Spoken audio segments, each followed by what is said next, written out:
Alors, il y a une décision que ne veut pas prendre Emmanuel Macron, c'est celle de réintégrer les soignants non vaccinés. Il estime dans Le Parisien qu'il s'agit d'une décision scientifique.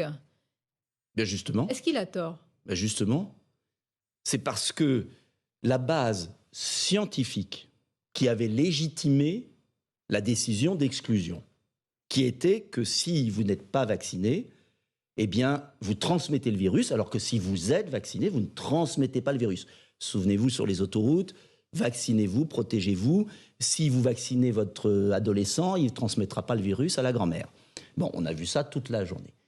Dès le mois d'août 2021, le professeur Delfrécy, c'est pas moi, président du conseil scientifique, a dit « Non, attention, on se vaccine pour soi, mais on ne se vaccine pas pour protéger les autres, puisque ça n'empêche pas la transmission. » Pfizer, c'est pas moi, devant le Parlement européen, a reconnu qu'il n'y avait eu aucun essai sur la transmission, et aujourd'hui, tous les scientifiques reconnaissent que le vaccin n'empêche en rien la transmission. Donc, à partir de ce moment-là, la base scientifique de l'exclusion des soignants non vaccinés n'a plus aucun sens.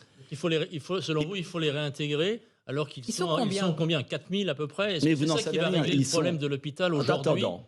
En attendant, il y a des milliers de soignants non vaccinés qui ont donné beaucoup au moment de la première crise du Covid, qui sont chez eux, sans chômage, sans aucun statut, dans la misère, alors même qu'ils manquent à l'hôpital.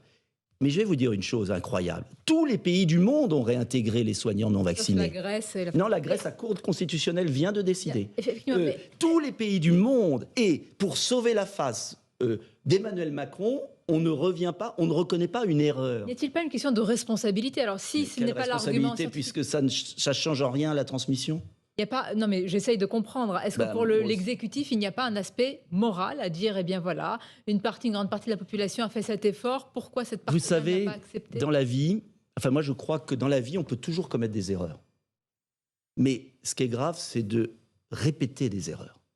Et là, il n'y a aucune justification scientifique à se priver, pas de 4000, parce que c'est bien plus. Parce que vous avez des chiffres? On dit 15 000 parce que... C'était les vieux chiffres, c'était l'année dernière. Non, mais excusez-moi, monsieur. Ce que n'a jamais dit le gouvernement, c'est qu'il y a beaucoup de soignants non vaccinés qui ont pris leur retraite anticipée. Il y a beaucoup de soignants non vaccinés qui ont été en arrêt maladie. Et donc, le chiffre est beaucoup plus important. Et d'ailleurs, heureusement, il y a beaucoup d'hôpitaux qui, en douce, réintègrent des soignants non vaccinés parce qu'ils en ont besoin. Et donc, quand vous voyez qu'il y a des bébés... En ce moment, enfin quand même, il y a des bébés qui sont soignés dans les couloirs de bronchiolite parce qu'il n'y a pas de soignants. Et on se prive de milliers de soignants. Donc ça veut dire que cette partie infime de soignants pourrait sauver, enfin pas sauver, mais en tout cas contribuer à limiter la crise de l'hôpital. Mais écoutez, il y a des bébés qui sont soignés dans les couloirs parce qu'on n'a pas un hôpital dimensionné. Il y a des soignants, je connais une soignante, infirmière anesthésiste, top niveau, qui est chez elle. Et tout ça pour sauver l'orgueil d'un homme. Enfin, c'est une question d'orgueil aujourd'hui. Et c'est une question que, en fait, s'ils réintègrent les soignants, mais je ne comprends pas, tous les pays l'ont fait, donc j'avoue, je ne comprends pas, tous les pays l'ont fait, mais je crois que dans leur petit esprit, ils se disent, on n'aura plus l'argument de l'injection, puisque ce n'est pas un vaccin, pour essayer de convaincre notamment les jeunes, qui n'ont aucun intérêt à se faire vacciner, puisqu'ils ne meurent pas du Covid. En fait, ça va acter le fait que le vaccin n'empêche pas la transmission du virus. D'ailleurs, sinon, on ne serait pas à la 9e vague. Mais qu'on se comprenne bien, dans votre esprit, la réintégration des soignants non vaccinés, ce n'est pas la réponse centrale pour la crise de l'hôpital. C'est une variable mineure, au final. Non, c'est pas mineur. D'abord, c'est symbolique parce qu'on n'a pas le droit de jeter des gens comme ça. Deuxièmement, d'ailleurs, la Cour d'appel de Paris vient d'en réintégrer une. Et puis, il faut les indemniser. Et puis ensuite, il faut remobiliser l'hôpital. Moi, je vais vous dire... Les soignants français, pas seulement à l'hôpital, la médecine de ville sont des héros. Parce que ça fait 20 ans qu'on a tout démoli. Et il faut reconstruire tout ça. Et on reconstruira tout ça que si on motive les gens. Il faut augmenter les salaires, il faut reconstruire des hôpitaux de proximité, il faut faire exactement l'inverse de ce qu'on a fait. Oui. Non, alors je vais vous dire. Combien de priorités? L'école, l'immigration, l'hôpital. Vous avez raison. Vous posez la vraie question. J'ai écrit un livre où va le pognon. Où j'ai justement dit que ma différence justement avec la gauche, c'est que la gauche dit souvent ce que je dis sur certains points, mais ils ne disent pas comment on finance. Quand on voit qu'on dépense entre 15 milliards et 20 milliards dans des fausses cartes vitales, et qu'en même temps, on a fermé... Emmanuel Macron, là, je suis désolé, c'est son gouvernement. Ces gouvernements ont fermé 21 000 lits sous le premier quinquennat. 21 000 lits.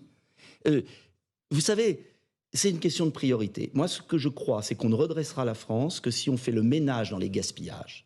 C'est-à-dire un sacré ménage. Fermeture de lits, vous savez qu'on vous rétorque, on ne va pas reprendre ce débat, que pour l'ouvrir, il faut quand même un soignant Non, écoutez. Mais on s'est privé de 15 000 soignants.